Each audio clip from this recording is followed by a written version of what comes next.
Welcome to Stories After Midnight. Today we'll be reading A Ticket Out of Hell. It's by Tobias Wade, and it's part of a series of stories called 54 Sleepless Nights. A huge shout out to those of you who have purchased a copy and supported this author. Let me know if you do purchase a copy in the comments or anywhere, and I will be sure to say, hey, congratulations. Let's get started. There are only two things worth knowing about hell. You wouldn't be there if you didn't deserve it, and you can't get out unless someone offers you a ticket. You're probably imagining all sorts of other things worth knowing, such as what the demons look like, and how you'll be punished, and what exactly the thermostat is set to. There's no point speculating though, because all the unpleasant sights and feelings you're imagining are the sensations of a living body that you've left far behind. There's no torture worse than the knowledge you're right where you belong. And if you don't believe me, I politely suggest you go to hell and see for yourself. When I was alive, I would have done anything in the name of love. The lengths I would go through just to see her, to hold her, to lose myself in her until I didn't know myself when I was alone. Until inevitably came the day when I became a stranger to myself, and she became a stranger to me. The two of us turned to poison in the other's veins. Then I would leave her to pursue a fresh intoxication, to make me feel whole again, happy so long as I didn't remember those I left behind. I had a child, more than one, perhaps many more. I know there was a little girl who suffered for me, shuffled from home to home until she was swallowed by the streets. I know there was a boy who wished his father would come back again, although perhaps he wouldn't have if he knew his father was someone like me. I would tell you their names if I could. I would have recited them to myself every moment I was in hell, wishing the best for them, though I know they didn't get the best from me. But I was dead, and they were lost, and that's how it would always be if I hadn't received a ticket out. It wasn't something I earned, or found, or stole, though the devil knows what I would have done to get it. I don't know how long I was mired in misery, but I do know there was no shortage of others who have languished far longer. All that matters is that it was into my hands she pressed folded paper, and my ears that were blessed with her sweet words. You're free to leave. No one will try to stop you anymore, and don't worry, if you ever change your mind, it's a two-way ticket, and you can come back whenever you want. I wish I could describe her, my savior, but what word does justice to those who dwell beyond living senses? I could call her Grace, but you would only see slender feet dancing through the glass without capturing the light of her soul. I could call her Hope, but you would only feel the flush of excitement beneath your skin and miss the infinite in her cloudless eyes. No, I shall not sully her with any of our impoverished words. It is enough that you know she had a ticket and that she was giving it to me. Why would anyone ever come back? I asked. You might as well ask why anyone would ever come at all, is all she would reply. And so I passed beneath the shadows that were cast without light, and each time the horrors of the shade loomed over me, I would close my eyes and present the paper in my hand, only to feel the pressure of their presence melt back into the dark. I did not slow to listen to the anguish of those left behind, nor was I hindered as I rose into the endless light. All I could think of was getting out, starting over, not sparing a thought for what lay waiting on the other side. The light I entered was more than something to be seen. It was something to be felt, to be heard, to be smelled, all rushing back to me in a crushing wave. I'd persisted in the emptiness beyond life for so long that I'd forgotten what it was like to be again. It was all too loud, too hot, too bright, all intermingled so I couldn't tell which was which, nor up from down, nor good from bad. Too much, too fast, too hard. I did the only thing I could. I began to cry, and then sob, and then wail, and that was exactly what I was supposed to do. I had been born again, but it was different this time.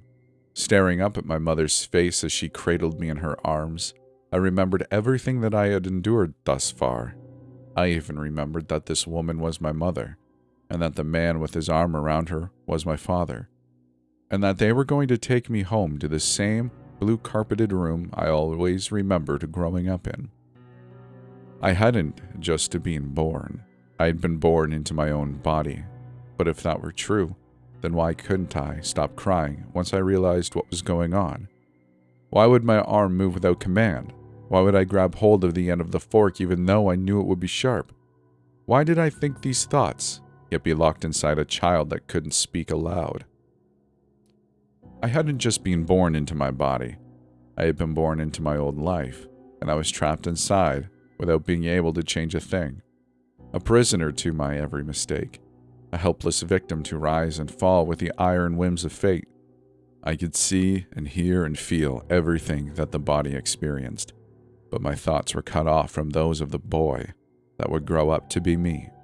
I couldn't warn him of what was to come, or change my inevitable actions, or so much as whisper to let him know that I was there. The newborn body spent most of its time sleeping, and that gave me lots of time to really think about what was to come.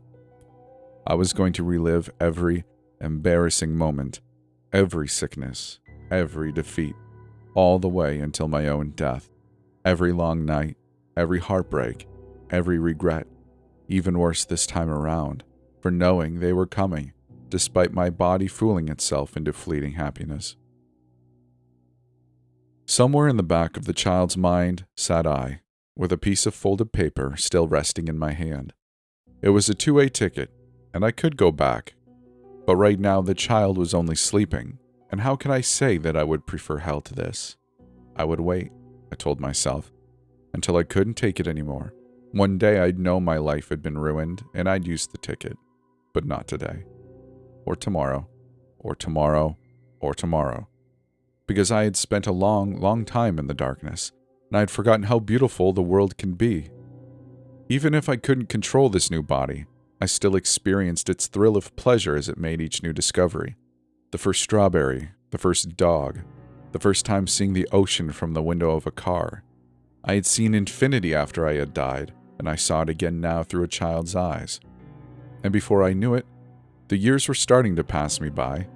I knew I was reliving my exact life, but it was amazing how many things I had forgotten over time. Even the childhood memories that I did possess, vague and faded as they may be, did nothing to ruin these visceral experiences. It was almost as good as living for the first time. By now I had spent so long as a silent passenger that it didn't even feel strange not to choose how the story would play out. I'd wince when I knew I was about to slide down that splintery post. But I'd also remember that it barely even hurt when I woke up the next day. I felt a hot rage of not getting a toy I wanted at the store, and then remember that I'd gotten that toy on Christmas that same year, and that it had broken within the first 20 minutes. Every hurt and injustice that I had been dreading so much had seemed like the end of the world at the time, but now that I was living through them again, I knew that none of it would matter forever. So I let the years slip on, and watched as I grew into the same man I ever was. And then I met her again, my first love, and I felt the heart in my body stop, as if it were my own. Looking at her as I did in the moment we first met, I couldn't understand how I had ever stopped loving her. But I would understand, because I had no choice but to live through it all again. I'd relive every little stress and insecurity, and petty jealousy which would grow until it swallowed me up. I'd yell at her, and lie to her, and hurt her in ways deeper than flesh can heal. Yet, here I was, trapped and helpless as I watched how she couldn't stop smiling, how her eyes would dart away but always find their way back to mine.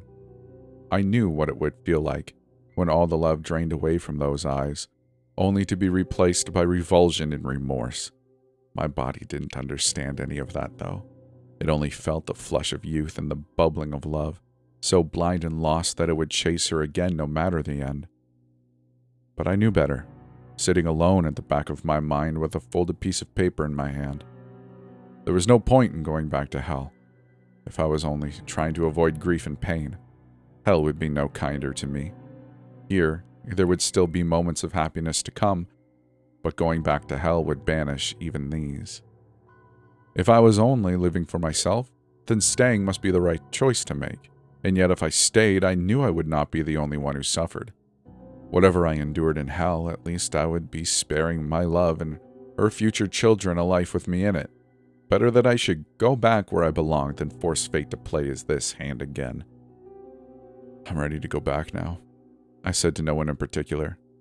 I've still got my ticket, and I want to go back.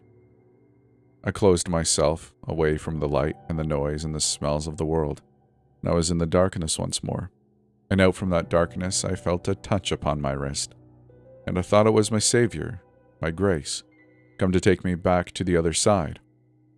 Yet, when I opened my eyes, I saw myself still living in the world with my future love smiling back at me, and I knew that I was the one opening my own eyes this time.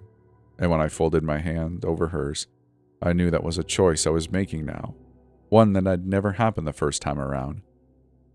Whether you're ready remains to be seen, said no one in particular in reply. Are you feeling okay? Do you want to get out of here?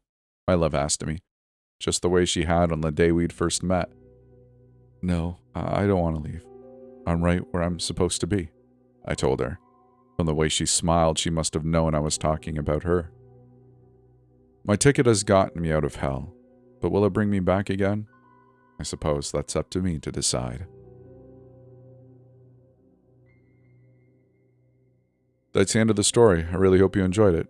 A huge shout out to my patrons for helping make this episode possible. I really appreciate your generosity. I know it's not the easiest thing to do in these financial times, but hey, I appreciate it.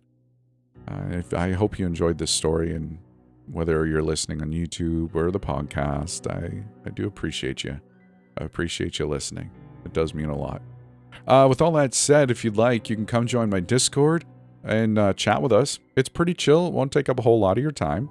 I think that's pretty much it. Like, there is storiesaftermidnight.com if you'd like to send me your story.